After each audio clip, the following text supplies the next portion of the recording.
Hi, నేను మీ Jukuri Mahesh advocate. మనం ఇప్పుడు ఇటీవల కాలంలో ఎక్కువ జరిగే సంఘటనలు బర్నింగ్ ఇష్యూస్ అయినటువంటి క్యాన్సలేషన్ డీడ్ గురించి, ఆస్తి తగాదాలను గురించి తెలుసుకుందాం. అయితే ఈ ఆస్తి తగాదాలలో భాగంగా క్యాన్సలేషన్ డీడ్ అనే అంశాన్ని మనం ఇప్పుడు నేర్చుకుంటున్నాం. ఈ క్యాన్సలేషన్ డీడ్కి సంబంధించి సుప్రీంకోర్టు ఖచ్చితమైనటువంటి గైడ్ లైన్స్ని ఇచ్చింది. జె రాధాకృష్ణ వర్సెస్ పగడాల భారతి అనే కేసులో ఖచ్చితమైనటువంటి నిర్ణయాన్ని చెప్పింది. ఎవరికైనా గిఫ్ట్ డీడ్ చేసే సందర్భంలో దేనికోసం వాళ్ళకు గిఫ్ట్ డీడ్ చేస్తున్నాము, వాళ్ళు ఏ విషయంలో నైనా మిమ్మల్ని ఫ్యూచర్లో లవ్ అండ్ ఎఫెక్షన్ కానీ, మీకు సంబంధించినటువంటి బాగోగులు కానీ చూసుకున్నటువంటి అంశాలని ఫుల్ఫిల్ చేసిన సందర్భంలో మాత్రమే వాళ్లకు ఆస్తి అనేది వారి పేరు మీద ఉంటుంది.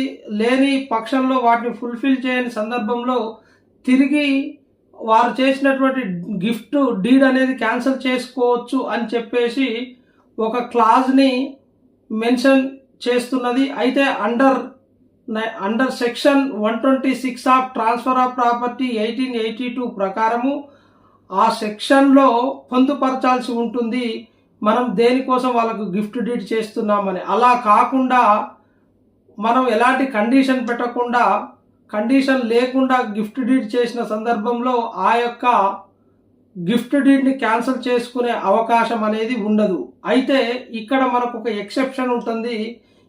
ఎక్కడ ఎక్సెప్షన్ ఉంటుంది అని అంటే, సీనియర్ సిటిజన్ యాక్ట్ 2007 ప్రకారము తల్లిదండ్రులు వాళ్ళ పిల్లలకు సంబంధించి ఆస్తిని ట్రాన్స్ఫర్ చేసి గిఫ్ట్ డీడ్ చేసిన సందర్భంలో వారు తల్లిదండ్రుల యొక్క సంరక్షణ బాధ్యతల్ని విస్మరించిన సందర్భంలో వారు చేసినటువంటి గిఫ్ట్ డీడ్ని క్యాన్సిల్ చేసుకునేటటువంటి అవకాశం ఉంటుంది.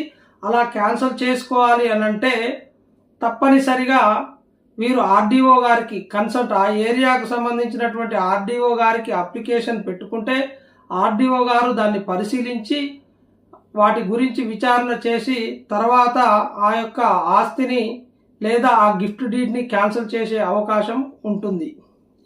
ఈ యొక్క సందర్భాన్ని ప్రతి సీనియర్ సిటిజన్ వారి యొక్క బాగోగులు చూసుకొని తల్లిదండ్రులు లేదా అత్త మామలకు సంబంధించి